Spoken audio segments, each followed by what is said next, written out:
Imagine a piece of uranium the size of a grape powering an entire neighborhood for a year. That's the hidden energy inside every uranium atom.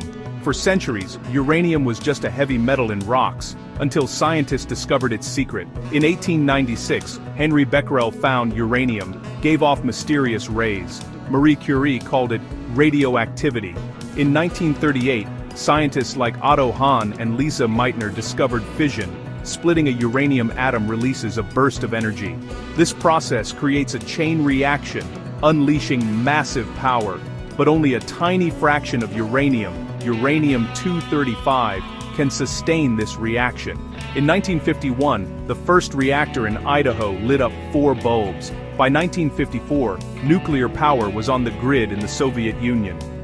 Soon, countries worldwide built nuclear plants. Today, nuclear energy provides about 10% of the world's electricity, all from splitting atoms. The journey from a simple rock to powering cities changed our world. And it all started with the discovery of the atom's hidden power.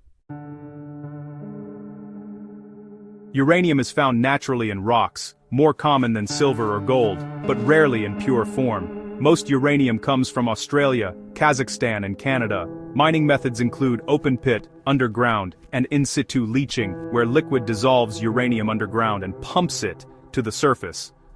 Once mined, uranium ore contains only a tiny amount of usable uranium. At a mill, the ore is crushed and mixed with acid, dissolving the uranium like tea leaves in water. The dissolved uranium is separated, dried, and becomes a bright yellow powder, yellowcake. Yellowcake is about 80% pure uranium and only weakly radioactive. Workers handle it safely with protective gear. Packed in sealed drums, yellowcake is ready for the next step. Even at this stage, 1 ton of yellowcake holds the energy of millions of tons of coal. This is the first step in turning rock into power. The journey from Earth to energy has just begun. Yellowcake isn't ready for reactors yet. It must be purified and enriched.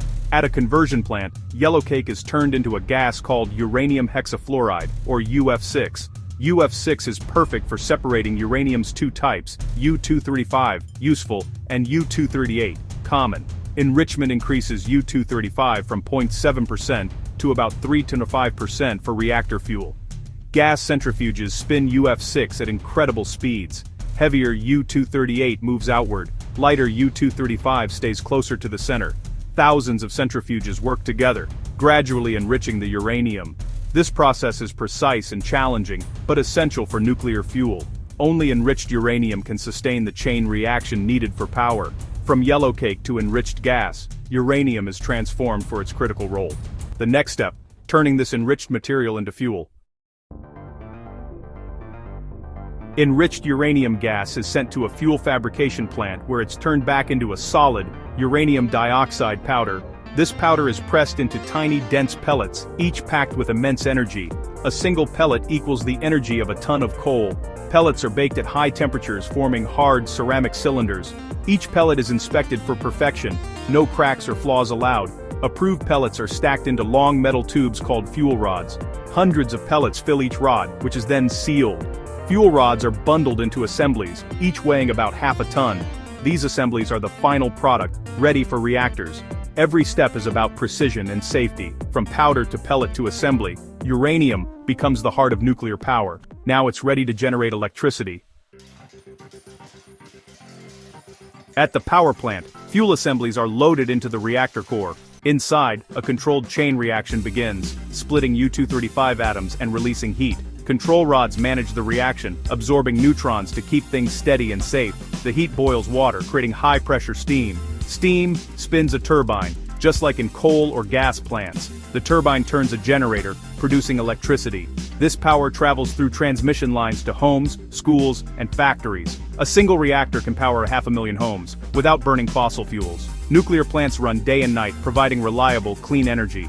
No greenhouse gases, no air pollution, just pure electricity from splitting atoms. The process is efficient, powerful, and transformative.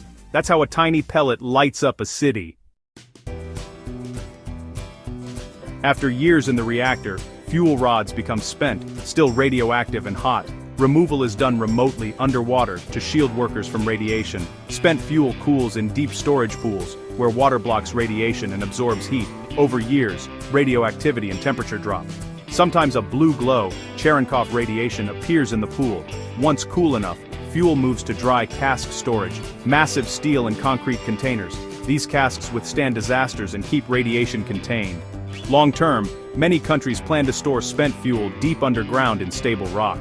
Geological repositories will isolate waste for thousands of years, protecting future generations. Safe management of used fuel is essential for nuclear power's promise. Every step, from removal to storage, is about responsibility and safety. The story of nuclear energy ends with careful stewardship of its powerful legacy.